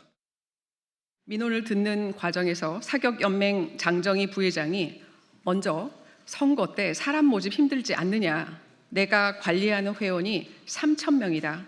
의원님, 내년 선거에 도움을 줄 수 있다고 이야기했습니다. 저는 사격연맹 장정희 부회장에게 당원 가입 방법과 절차를 안내했을 뿐입니다. 오늘 갑자기 이게 튀어나온 이야기라 좀 설명이 필요한데, 그러니까 진정호 의원의 주장은 민주당 소속의 서울시 의원이 조금 전에 이제 모습 보셨습니다만은 그 서울시 의원이 종교단체 신도 3,000명을 동원해서 당비를 대납한 후에 내년 지방선거 경선에 영향을 끼치려 했다. 이거를 오늘 기자회견을 통해서 주장한 거죠. 그렇죠. 그러니까 이제 3,000명을 확보가 이제 왜 중요하냐면은 이제 이분들이 권리당원이 되려면 6개월 동안 당비를 1,000원씩 내야 돼요.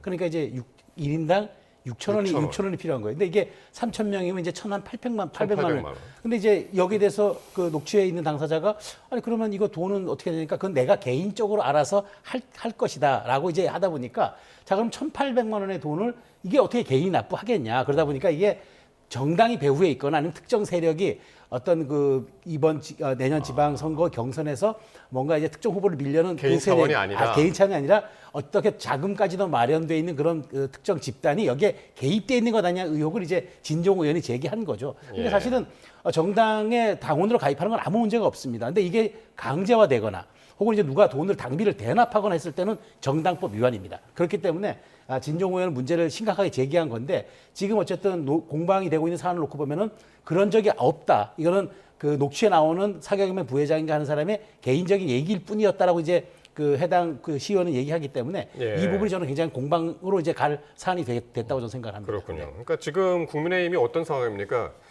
권성동 의원을 비롯해서 통일교 유착 의혹으로 지금 홍역을 치르고 있는 상황인데 그것하고 굉장히 비슷한 의혹을 오늘 진종호 의원이 제기를 한 겁니다.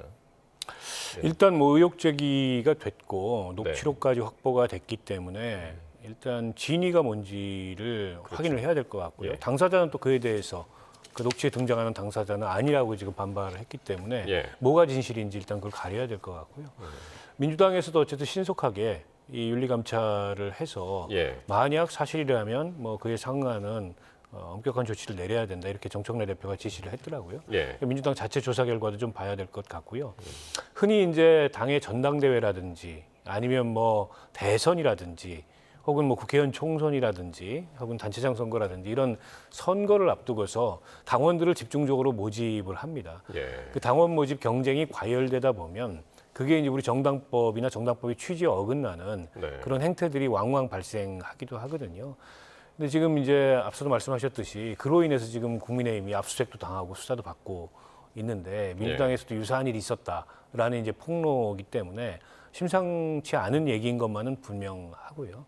때문에 정확하게 진상이 뭔지 확인을 우선 할 필요가 있을 것 같고 저게 보니까는 이제 그렇게 해서 당원이 가입된 건 아닌 것 같아요. 근데 이렇게 하자, 뭐 이렇게 도울 수 있다라는 식의 이제 논의를 서로 한 것 같아요. 그러니까 일종의 이제 아직 기수가 된 건 아니고 이제 미수인 거죠. 그럼에도 불구하고 만약 저런 얘기가 오갔다면 그 부적절한 것만은 분명하고요. 또 우리 정당법과 충돌하는 측면이 있기 때문에 저는 이걸 뭐 법적 대응을 국민의힘에서 한다 하더라도 처벌 사안이 될지는 모르겠어요. 왜냐하면 실행된 게 아니기 때문에. 그러나 이제 민주당이 자체 조사를 해가지고 뭔가 이게 그 민주당 당원 당규에도 맞지 않고 정당법 취지에 맞지 않는 그런 내용이 밝혀진다면 모종의 이제 조치가 내려지지 않겠습니까? 좀 지켜봐야 될 것 같습니다. 근데 이게 왜 휘발성이 높으냐면은 여기 이제 김민석 총리 이름이 등장을 하니까. 근데 김민석 총리는 최근에 이제 부인을 했는데 공식적으로 부인을 했지만 실제로 내년 지방선거에 서울시장 후보로 나올 수 있을 거라는 추측이 많았고 유력 예비 후보처럼 이제 언론에서 다뤄졌거든요. 얼마 전까지는. 그러니까 총리 임명 초반까지는 다뤄졌기 때문에 이 부분이 지금 시제가 저는 어떻게 되는 시제인지는 모르겠으나 조금 과거형인 것 같아요. 그런데 어쨌든 여기에 김 총리의 이름이 등장함으로써 지금 민주당 내부에서는 이 자체가 어찌 보면은 권력의 실세하고도 그러니까 핵심하고도 연결될 수 있는 약간 그런 휘발성 있는 사안이기 때문에 굉장히 지금 민감하게 다루고 있고 빠른 대응으로 여기에 지금 그 속도감 있게 어쨌든 정청래 대표가 대응하고 있다는 생각이 듭니다. 그러니까 그 오늘 진종호 의원이 튼 그 녹취 안에서는 그러면은 그 선거 앞두고 지령이 내려오는 건가요? 그랬더니 이 김경시 의원이 김민석으로 가시죠. 이렇게 했다는 거예요. 그래서 이제 김민석 의원의 이름이 나온 거죠. 총리의 이름이 이제 그렇게 해서 등장을 했는데 오늘 공식적으로 민주당 서울시당에서는 이렇게 얘기했습니다. 녹취 속의 김민석의 언급은 시의원의 의사 표명일 뿐이고 김 총리와는 무관하다. 이렇게 얘기해서 여기에 대한 김민석 총리의 입장은 아직 공식적으로 나온 게 없죠. 그러니까 어쨌든 그 해당 시의원 그러니까 서울시장 선거에 영향을 끼칠 수 있는 서울시의회 상임위원장이 의원이 그 자기의 육성으로 했다. 그 김민석으로 가시죠. 근데 이제 조금 우리가 되돌려 보면은 그때 통일교 유착 의혹 때 그 건진법사와의 그 통일교 세계본부장과의 내기를 보면은 그런 얘기가 있잖아요. 윤심이 어디를 향하고 있습니까? 그러니까 권성동이라 이런 얘기가 있었기 때문에 예. 저렇게 특정한 이름이 나온 이상 어쨌든 이 부분이 진실이었는지 아닌지는 저희 개인의 의견이었다는 걸 그것만 가지고 설명이 안 되고 네. 왜 김민석의 이름이 등장했던가에 대한 부분은 어쨌든 조사는 이루어져야 될 것으로 생각이 돼요. 예. 결국에는 이게 이제 진실 공방으로 가게 됐습니다. 뭐 그렇긴 한데 벌써부터 국민의힘에서는 김민석 총리한테 뭐 물러나라 그렇죠. 이렇게 정치 공세를 취하고 있는데 좀 과하다고 생각하고요. 일단 저 자체의 진실이 뭔지도 아직 분명하게 확인이 안 된 데다가 저 시의원이 저렇게 얘기했다 그래서 그걸 김민석 총리가 알고 있었을 가능성도 현재로서 굉장히 떨어지고 김민석 총리가 지시했을 가능성은 더더욱 제가 보기 희박하기 때문에 저걸 가지고 과한 정치 공세를 하는 건 그야말로 정치 공세를 위한 정치 공세에 그칠 거다라고 생각하고요. 일단은 뭐 어쨌든 내일 뭐 또 국민의힘에서 네. 녹취 전체를 공개하는 방안도 검토하고 있다고 하니까 들어보고 예. 또 민주당에 자체 조사한다니까 그것까지도 확인해보고 그러면 조금 더 윤곽이 드러나지 않겠습니까? 예. 그 뒤에 판단은 늦지 않을 것 같습니다. 그러니까요. 이 이슈도 이제 막 튀어나온 이슈라 금방 끝날 것 같지는 않습니다. 네, 지금까지 박원석 전 국회의원, 최수영 정치평론가와 함께했습니다. 고맙습니다.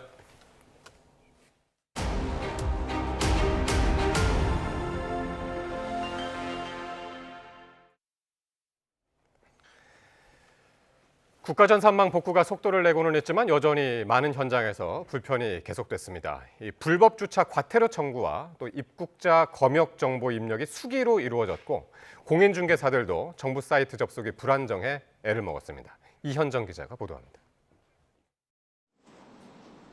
주차 단속원들이 거리를 돌며 손으로 과태료 청구서를 써내려갑니다. 원래는 단말기로 차량 번호판만 촬영하면 자동으로 스티커가 출력됐지만 전산장애로 시스템이 먹통이 됐기 때문입니다. 지금 수기라니까 조금 더 틀릴 수도 있고 비가 많이 오거나 그러는 것 때문에 이 종이가 떨어져 버리지. 여기에 민원 처리 시스템에도 문제가 생겨 공무원들이 일일이 유선으로 불법 주정차 신고를 접수해 단속원에게 전달해야 하는 번거로움도 있었습니다. 많이 힘들어요. 많이. 하루에 막 200개, 300개씩 하다 보면 그걸 다 수기로 입력한다는 자체가. 국가정보자원관리원 화재 여파로 불편이 이어진 건 공항도 마찬가지였습니다. 검역정보 사전 입력 시스템, Q코드가 작동을 멈췄기 때문입니다. 평소에는 미리 정보를 입력해 받아둔 QR코드만 스캔하면 검역 심사가 완료되는데 수기로 건강 상태 질문서를 작성해야 하는 상황에 일부 이용객들이 혼란을 겪기도 했습니다. 当然有，因为它重复了很多遍都没有办法进去。 종이로 작성을 하고 나왔어요. Q코드를 했었으면 더 빨리 나올 수 있었을 것 같아요. 공인중개사들도 부동산 관련 각종 사이트 접속이 불안정해 업무 지장에 시달렸습니다. 부동산 거래 온라인 신고 시스템은 차츰 복구됐지만 건축물이 아닌 토지 거래의 경우 직접 지자체를 찾아가 신고해야 하는 등 불편이 이어졌습니다. 굳이 필요가 없는데 거기다가 할애를 해야 되는데 시간을 저희 입장에서는 또 인건비가 또 들어가는 상황인 거고. 추석을 앞두고 물류 대란이 우려됐던 우체국은 우편과 소포 서비스가 정상화되며 안정을 찾았습니다.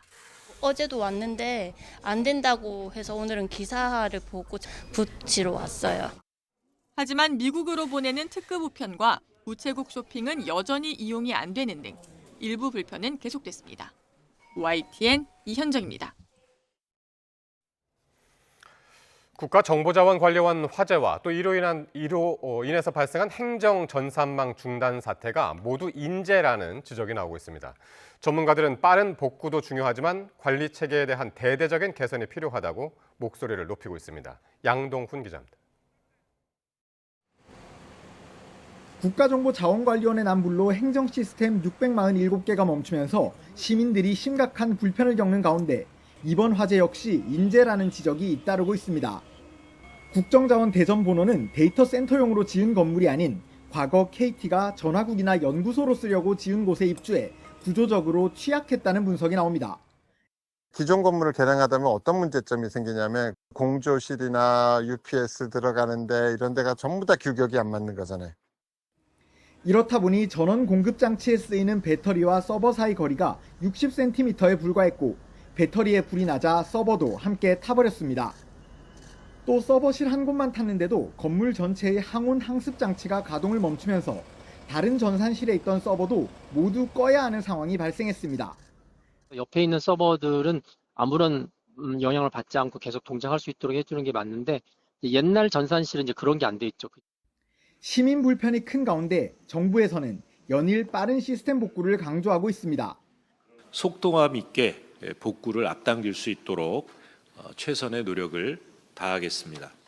불편을 겪고 계신 국민 여러분께 다시 한번 깊이 사죄드리며 전문가들은 이뿐 아니라 사고가 반복되는 걸 막기 위해 데이터의 제대로 된 복원과 함께 시스템의 운용 안정성 확보 방안을 고민해야 한다고 지적합니다.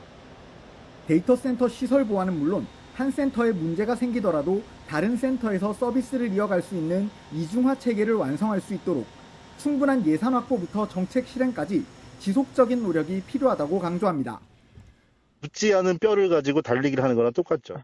빨리 서비스만 빨리 하겠다. 그러면 그 불안정성과 떨어지는 신뢰도는 또 가져가게 되는 거잖아요. 국가행정망 마비 사태를 계기로 정부 데이터 관리 체계 전반에 대한 대대적인 점검과 개선이 필요하다는 경고가 이어지고 있습니다. YTN 양동훈입니다. 국회 행정안전위원회는 내일 오후 대전 국가정보자원관리원 전산실 화재와 관련한 현안 질의를 진행합니다. 윤호중 행정안전부 장관 등이 참석한 가운데 여야 행안위원들은 화재 원인과 재발 방지 대책 관련 질의를 이어갈 전망입니다.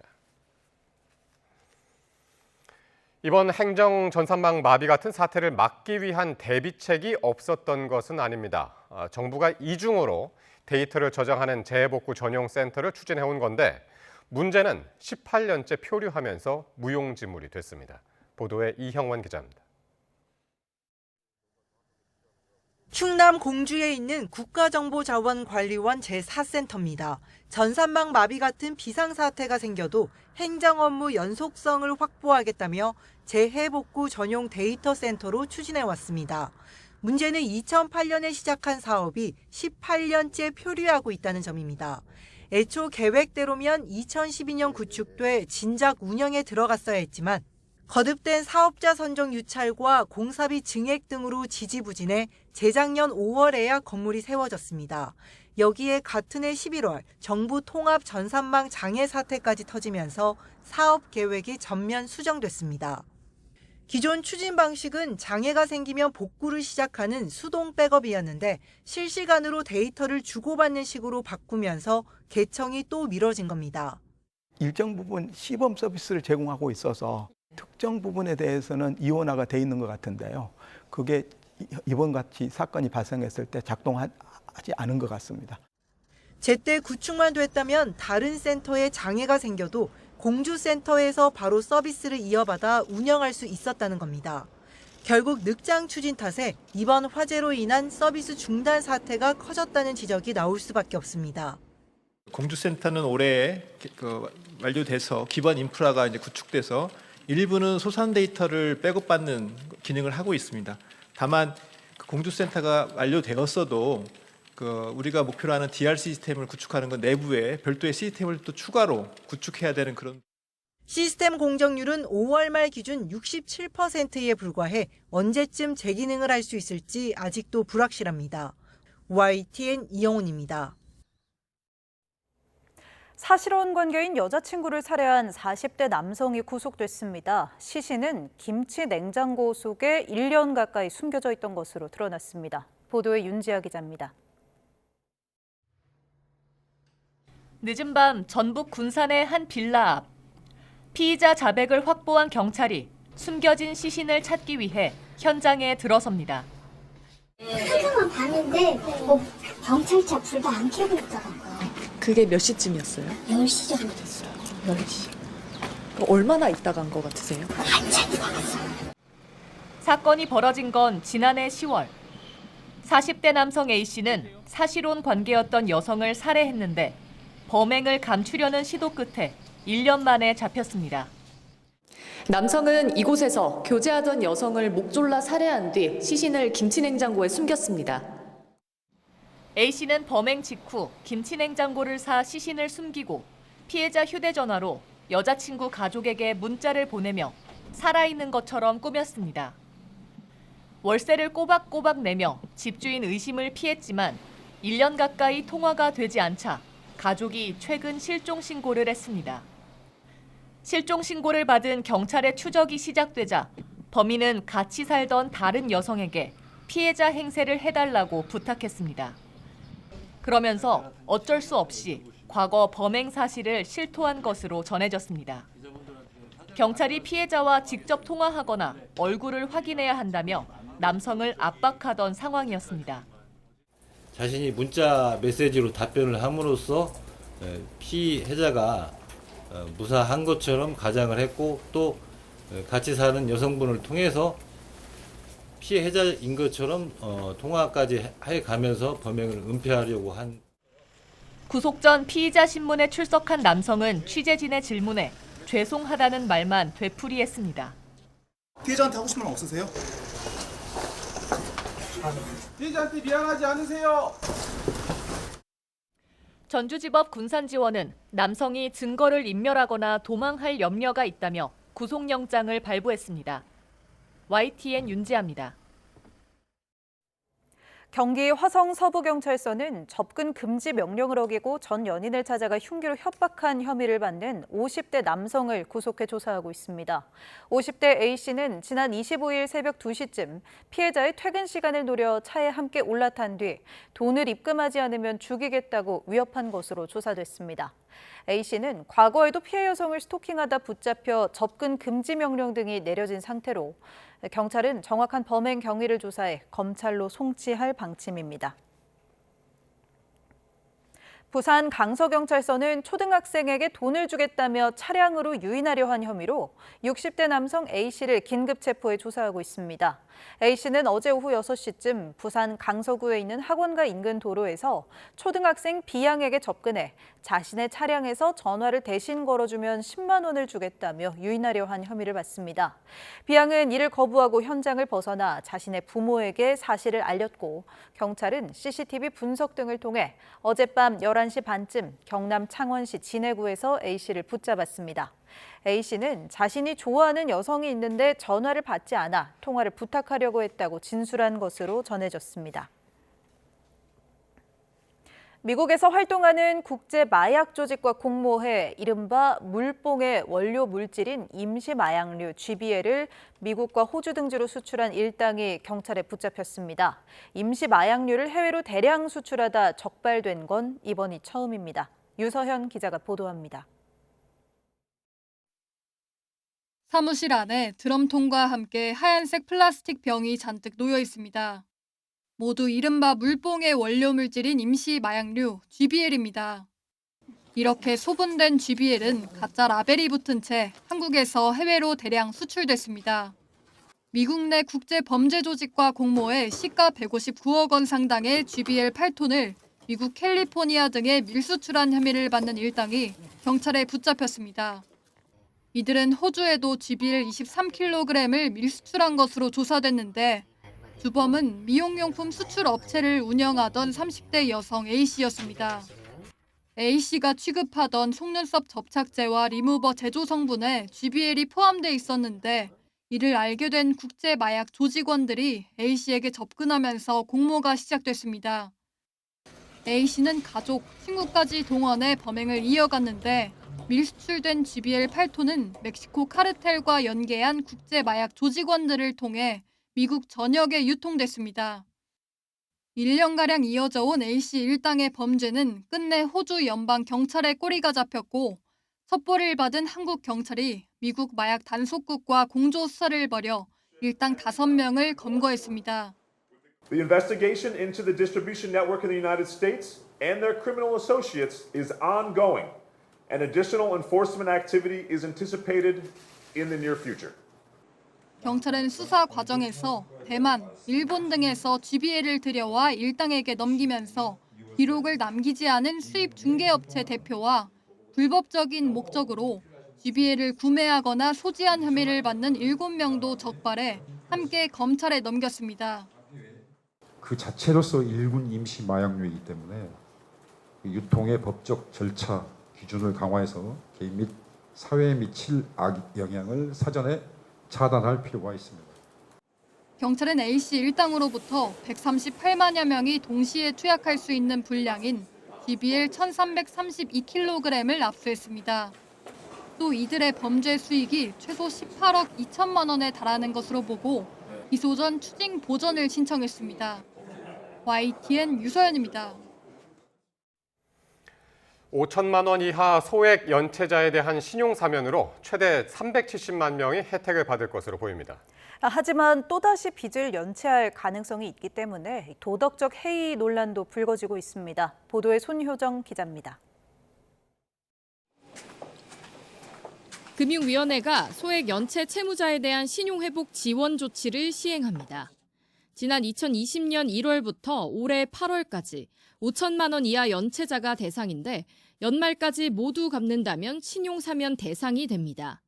대출과 같은 금융거래에 불이익을 주는 연체 기록을 삭제해 주는 것으로 최대 370만 명이 혜택을 볼 수 있습니다.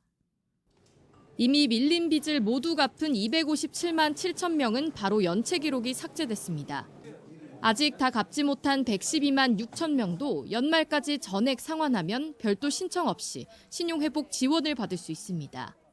금융위는 지난달 말까지 밀린 빚을 모두 갚아 연체 이력이 지워진 경우 신용평점이 평균 40점 오르는 것으로 나타났다고 밝혔습니다. 특히 20대와 30대의 신용점수가 크게 올라 청년층 재기에 효과적일 것으로 기대했습니다. 신용도가 낮아 고금리 대출에 의존해야 했던 서민들도 이번 조치로 1금융권 문턱을 넘을 수 있게 될 전망입니다. 29만 명이 신용카드를 새로 발급받을 수 있고 23만 명은 은행권 신규 대출 평균 평점을 넘을 것으로 보입니다. 다만 지난해 신용사면을 받은 사람 3명 가운데 1명은 다시 연체자가 된 것으로 집계된 만큼 사면 조치가 금융기관 건전성에 부담을 주거나 성실 차주에게 피해를 줄 수 있다는 지적도 나옵니다. 한 번 연체했던 분들이 그렇지 않은 분보다 훨씬 재발 가능성이 있거든요. 연체할 수 있는 분들 관리가 어려워지고 결과적으로는 이제 신용 질서가 어그러질 가능성이 있는 거죠. 신용회복 지원 대상 여부는 신용평가회사 홈페이지에서 확인할 수 있습니다. YTN 손효정입니다. 정부가 경미한 행정상 의무 위반에 대해서는 징역형이나 벌금형 대신 과태료를 부과하는 방향으로 경제 형벌 제도를 개선하기로 했습니다. 단순한 실수 등에도 중소기업과 소상공인에게 과도한 형벌이 적용되면서 전과자가 양산된다는 지적에 따른 조치입니다. 보도에 오인석 기자입니다. 그동안 과도한 경제형벌 규제가 기업의 창의적인 혁신을 저해하고 단순한 실수나 규정 미숙지로도 소상공인 자영업자 등 일반 국민이 형사처벌을 받을 수 있다는 문제가 지속적으로 제기됐습니다. 정부는 이에 따라 생활 밀착형인 국민의 경미한 의무 위반 68개 행위에 대해 형벌 대신 행정제재인 과태료로 전환하기로 했습니다. 경미한 의무 위반 사항은 과태료로 전환하는 등 국민 부담을 완화하겠습니다. 행정 제재로 바로잡을 수 있는 사안은 형벌보다는 행정 제재를 먼저 부과하겠습니다. 숙박업과 미용업, 세탁업 등에서 상호 변경이나 지위 승계 신고를 누락했을 경우 기존에는 최대 징역 6개월 또는 벌금 500만 원이 부과됐지만 앞으로는 과태료 최대 100만 원으로 완화됩니다. 비료용기나 포장의 경미한 표시 훼손, 근로계약 체결 시 취업장소 종사 업무 등 일부 근로조건 명시 누락, 트럭 짐칸 크기 변경과 같은 경미한 자동차 튜닝 승인 위반 등에 관한 형벌도 과태료로 대체됩니다. 시정명령과 원상 복구명령 등 행정조치를 통해 행정 목적 달성이 가능하다고 판단한 18개 규정은 선 행정조치 후 형벌 부과 방식으로 바뀝니다. 시장 지배적 사업자가 상품 가격을 부당하게 결정하거나 버스 업체가 인가 없이 노선 변경을 한 경우 등이 해당됩니다. 다른 법과의 형평성을 고려해 형벌을 폐지하거나 그 수준을 낮춘 규정은 18개입니다. 100인 이상 대규모 급식소 운영자가 조리사나 영양사를 고용하지 않는 경우 현행 최대 징역 3년이 부과됐지만 앞으로는 최대 징역 1년으로 줄어듭니다. 은행이 고객의 외환거래가 합법적인지 확인하지 않는 경우에는 형벌 대신 과징금이 부과됩니다. 정부와 여당은 이번 개선안을 바탕으로 정기국회 내에 관련 법률의 일괄 개정을 추진하는 등 향후 1년 내 경제 형벌 규정의 30%를 정비한다는 계획입니다. YTN 오인성입니다. 국세청이 길게는 수개월씩 기업에 머무르면서 하던 방식의 현장 세무조사를 최소화하기로 했습니다. 임광현 국세청장은 오늘 중소기업중앙회에서 간담회를 열고 세정 지원 방안을 밝혔습니다. 앞으로 정기 세무조사는 납세자의 사무실이 아닌 조사관서에서 진행해 중소기업이 불필요한 세무조사 부담 없이 경영활동에만 전념할 수 있도록 했습니다. 또 법인세 공제와 감면 컨설팅, 연구개발 세액공제 사전심사 등 세정 지원도 강화하기로 했습니다. 더불어민주당과 정부가 경제형벌 규정을 완화하면서 논란이 많았던 배임죄도 폐지 수순을 밟게 됐습니다. 국민의힘은 이에 대해 이재명 대통령 재판을 고려한 꼼수라고 반발했습니다. 김다연 기자가 보도합니다. 정부와 여당이 경제형벌 규정 110개를 손보기로 했습니다. 배임죄 폐지가 핵심인데 가벼운 실수나 단순한 판단 오류도 회사의 고의로 재산상 손해를 끼친 거로 여겨지는 경우가 많다고 이유를 들었습니다. 상호 변경 미신고 같은 가벼운 위반 행위 68개는 앞으로 벌금이 아닌 과태료만 물립니다.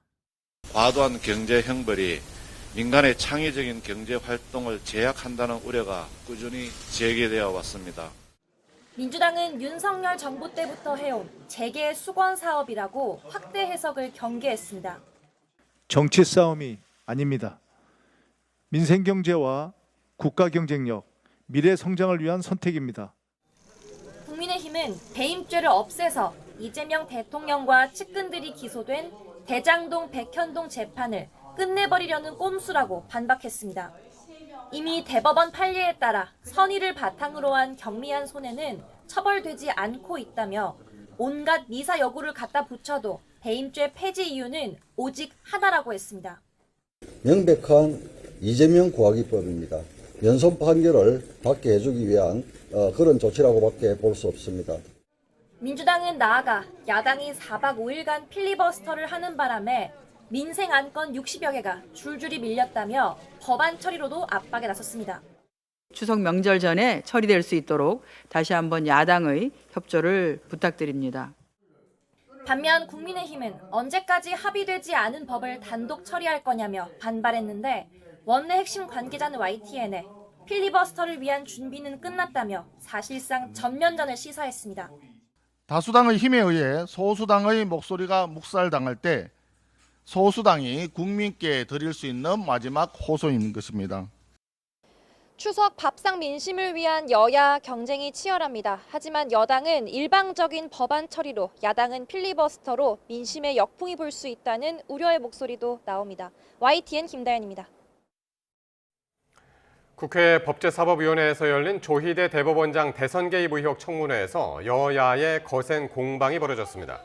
더불어민주당은 조 대법원장과 한덕수 전 국무총리, 지규현 서울중앙지법 부장판사 등 주요 증인들이 불참한 것은 국민을 무시한 처사라고 비판했습니다. 또 지난 5월 대법원이 이재명 대통령의 공직선거법 사건을 유죄 취지로 파기환송한 건 명백한 대선 개입 시도라며 국정감사를 통해 의혹을 반드시 규명해야 한다고 지적했습니다. 반면 국민의힘은 민주당이 근거 없는 사인회동설로 사법부를 압박하고 있다며 관련 의혹을 처음 제기한 유튜브 채널 열린공감TV 관계자들은 증인으로 채택조차 하지 않았다고 맞섰습니다. 이어 비극의 시작은 범죄자를 대통령으로 만든 데 있다고도 비난했습니다.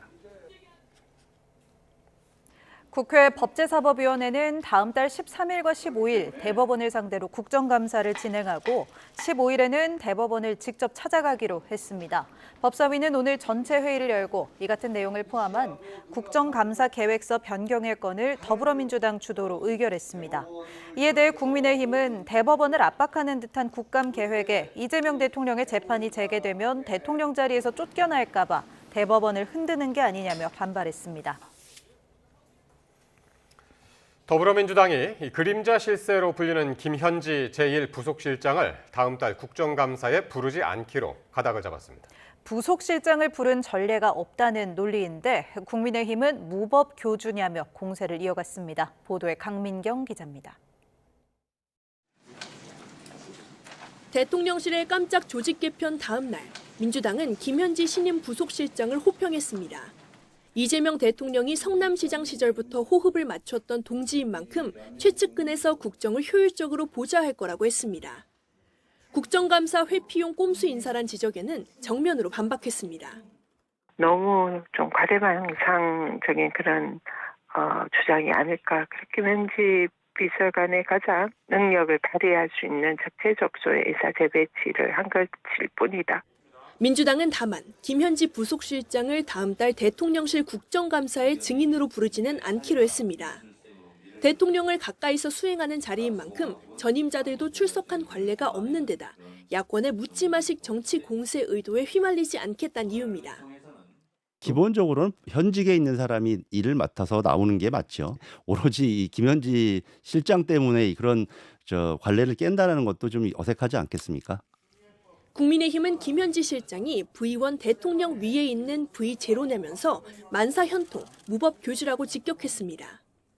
존엄 현지를 지키기 위한 여당의 노력이 대단하다며 한미 관세 협상을 끌어와 비꼬기까지 했습니다.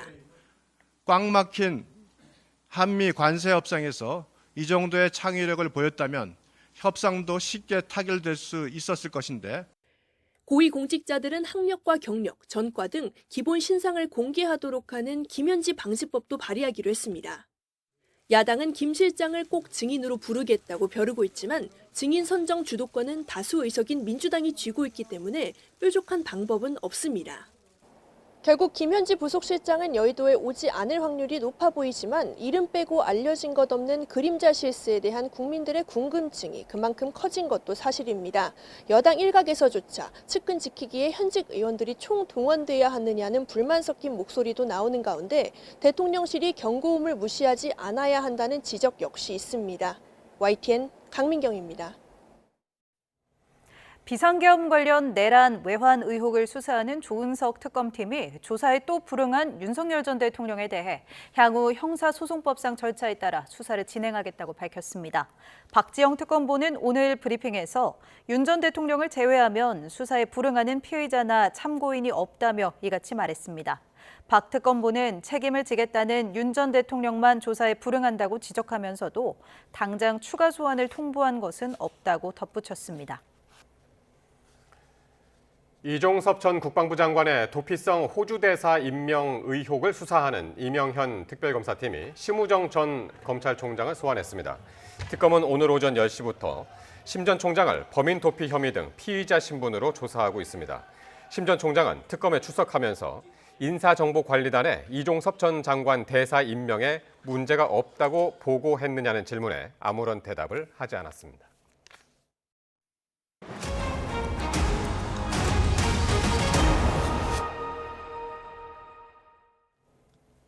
피해자들을 울리는 악질적인 전세 사기 범죄가 여전히 기승인 것으로 드러났습니다. 정부의 특별단속에 1년간 무려 2,900여 명이 검거됐는데 20대 임대인이 무일푼으로 빌라 25채를 매수하는 사례도 있었습니다.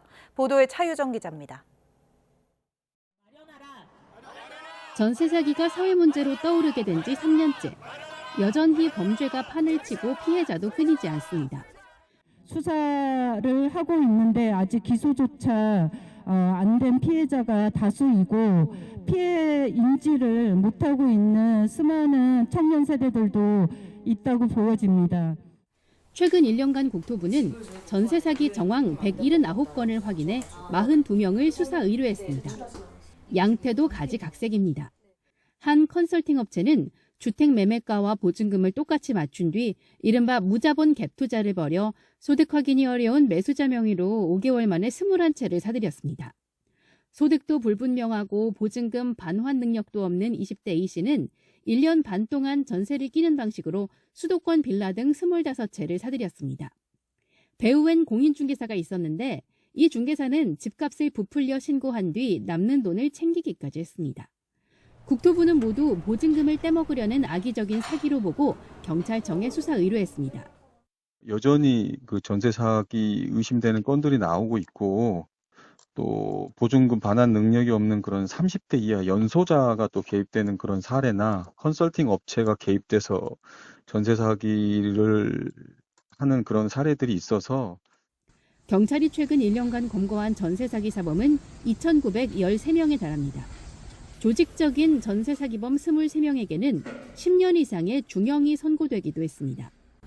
국토부는 인공지능을 활용한 검거 시스템을 활용해 전국 단위 정례 조사를 강화할 예정이며 검찰은 피해자들이 신속히 피해를 회복할 수 있도록 수사 단계에서부터 특별법상 피해자 결정 제도를 안내하고 절차를 지원할 방침입니다. YTN 차유정입니다. 신도들을 추행하고 영성 상품을 원가보다 비싸게 판매한 혐의 등으로 재판에 넘겨진 허경영 국가혁명당 명예대표가 첫 재판에서 공소 사실은 100% 조작이라며 혐의를 부인했습니다. 의정부 지방법원에서 열린 첫 공판에서 검찰은 허 대표가 피해자들을 기만해 3억 2,400여만 원을 편취하고 하늘궁 등의 법인 자금을 횡령해 부정한 방법으로 정치 자금으로 받았다며 2017년부터 2023년까지 피해자 16명을 49차례 추행했다고 공소 사실을 설명했습니다. 이에 대해 허 대표는 자신이 곧 80세인데 준강제 추행을 했다는 게 말이 되느냐며 대통령 선거에 3번, 국회의원, 서울시장 선거에 8번 나가면서 정치 자금을 노린 적이 없다고 반박했습니다. 대한항공이 통합법인 출범 뒤 10년간 아시아나항공 마일리지를 별도 관리하며 그대로 대한항공에서 사용할 수 있게 하겠다고 밝혔습니다. 공정거래위원회는 다음 달 13일까지 대국민 의견 청취에 들어갔습니다. 이승은 기자가 보도합니다. 지난 6월 아시아나항공 마일리지 통합 방안을 공정거래위원회에 제출했다가 사실상 퇴짜를 맞은 대한항공. 최근 수정된 방안을 제출했습니다. 모든 고객께서 이해하실 수 있는 수준에서 이것을 통합하고 합리적으로 하는 것이 저희 목표입니다. 대한항공은 합병으로 아시아나항공 법인이 없어지더라도 아시아나 마일리지를 10년간 기존처럼 그대로 사용할 수 있게 하겠다고 밝혔습니다. 보너스 항공권이나 좌석 승급을 위한 마일리지 공제 기준도 기존 아시아나 공제 기준이 적용되고 사용 기한도 남아있는 기간을 보장합니다. 아시아나가 속한 항공동맹체인 스타 얼라이언스에서는 마일리지를 쓸 수 없게 됩니다. 하지만 기존 아시아나 노선에 더해 대한항공 단독 노선 59개까지 아시아나 마일리지를 쓸 수 있게 됩니다. 대한항공에서만 운영 중인 복합결제 방식도 아시아나 마일리지 사용에 적용할 것이라고 밝혔습니다. 이렇게 되면 일반석 구입 때 최대 30%를 마일리지로 결제할 수 있게 됩니다. 고객이 별도 관리를 원치 않으면 아시아나 마일리지를 대한항공 마일리지로 전환할 수 있습니다. 이 경우 탑승을 통해 받은 마일리지는 1대1, 신용카드 등 제휴를 통해 쌓은 마일리지는 1대 0.82 비율을 적용하기로 했습니다. 시장에서 1대 0.7 정도 비율로 가치를 인정받는 데 비하면 가치를 더 높게 산정했습니다. 아시아나의 우수회원 등급은 대한항공의 우수회원 등급으로 자동 전환되는데 아시아나의 5개 회원 등급에 상응하는 회원 등급을 부여할 것이라고 밝혔습니다.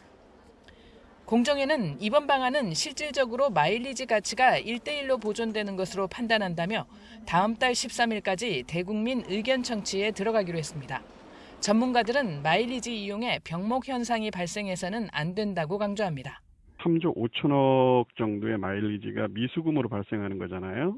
승객이 원하는 일자, 노선에 얼마나 자유롭게 이용할 수 있는가 하는 것과 가치성이 보장되는 전제하에 보다 많은 사용처가 만들어져야겠다. 대한항공은 공정위 승인을 거쳐 내년 말 합병 절차를 마무리할 방침입니다. YTN 이승은입니다. 미국 연방정부의 일시 업무 정지, 셧다운 가능성에 국제 금값이 사상 처음 온스당 3,800달러를 돌파했습니다. 런던 금시장 협회에 따르면 현지 시간 29일 금 현물 가격은 24시간 전보다 1.5% 오른 온스당 3,826.85달러를 기록했습니다. 금값은 이달 들어 3,600달러, 3,700달러, 3,800달러까지 순식간에 돌파하는 초강세를 지속하고 있습니다. 올해 금값 상승률은 45%에 달합니다.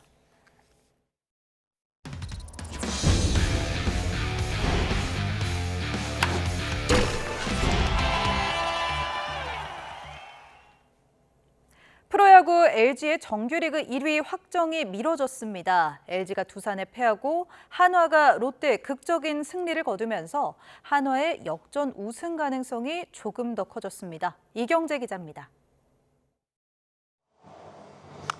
0대0의 팽팽한 긴장이 이어지던 9회 말 한화가 원아웃 1루의 끝내기 찬스를 잡습니다.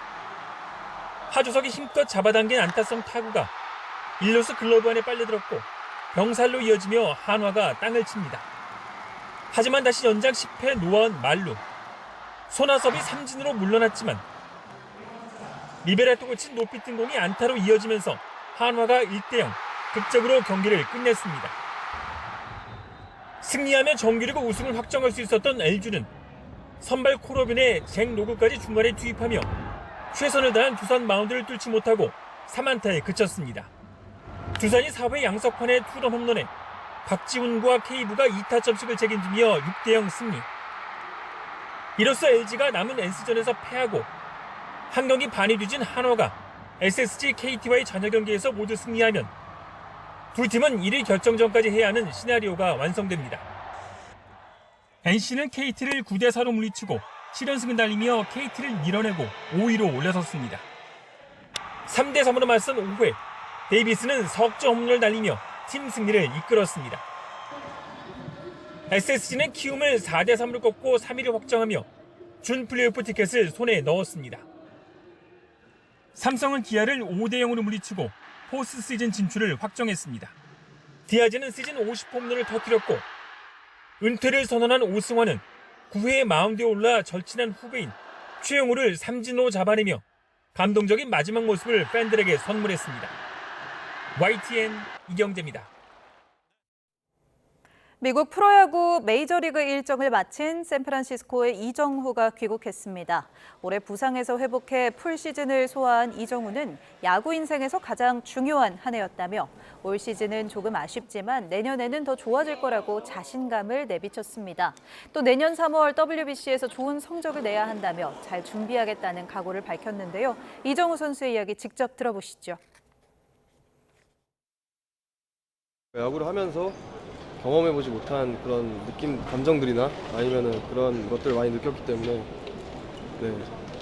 또 거기서 한 번 더 무너지지 않고 조금이라도 치고 올라가는 모습을 보여줬기 때문에 좀 다행이라는 생각도 들고 이제 더 이상 변명이 없지 않을까요? 뭐 KBO도 저번에 말씀하시는 거 들어봤을 때 지원 많이 해주신다고 했고 저번 대회야 엄청 추운 데서 훈련했고 또 이동거리도 있고 시차도 있었다고 하지만 이번에는 잘 준비해야 될 것 같습니다. 메이저리그 사커 MLS 사무국은 매치데이 37의 베스트 11을 발표하면서 손흥민을 3톱 라인의 한자리에 이름을 올렸습니다. 손흥민은 지난 28일 세인트루이스와의 원정 경기에서 시즌 7호 골과 8호 골을 잇따라 터뜨리며 4경기 연속골을 기록해 팀의 3대0 대승을 이끌었습니다. 이로써 손흥민은 지난 8월 메이저리그 사커 데뷔 이후 통산 4번째 베스트 11에 선정됐습니다. 2026 북중미 월드컵에서 우리 축구대표팀을 응원하는 공식 슬로건으로 한계를 넘어 하나 된 레즈가 선정됐습니다. 대한축구협회는 공모전을 통해 접수된 14,000여 건 가운데 대표팀의 도전 정신과 팬들의 열정이 담긴 슬로건을 선정했다고 밝혔습니다. 첫 글자인 한해는 26년을 연상케 하는 디자인을 반영했고 이 슬로건의 서체 역시 부드러움과 강함을 동시에 표현했다고 전했습니다. 프로축구 김천의 공격수 이동경이 K리그 1 31라운드를 가장 빛낸 선수로 뽑혔습니다. 이동경은 지난 27일 포항과의 홈경기에서 한 골에 도움 1개를 기록해 김천의 파이널 A 진출 확정을 이끌었습니다.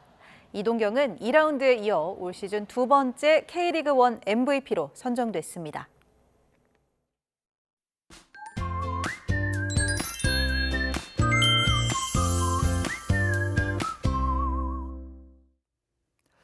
(10월의) 첫날인 내일은 전국에서 높고 파란 가을 하늘이 함께하겠습니다.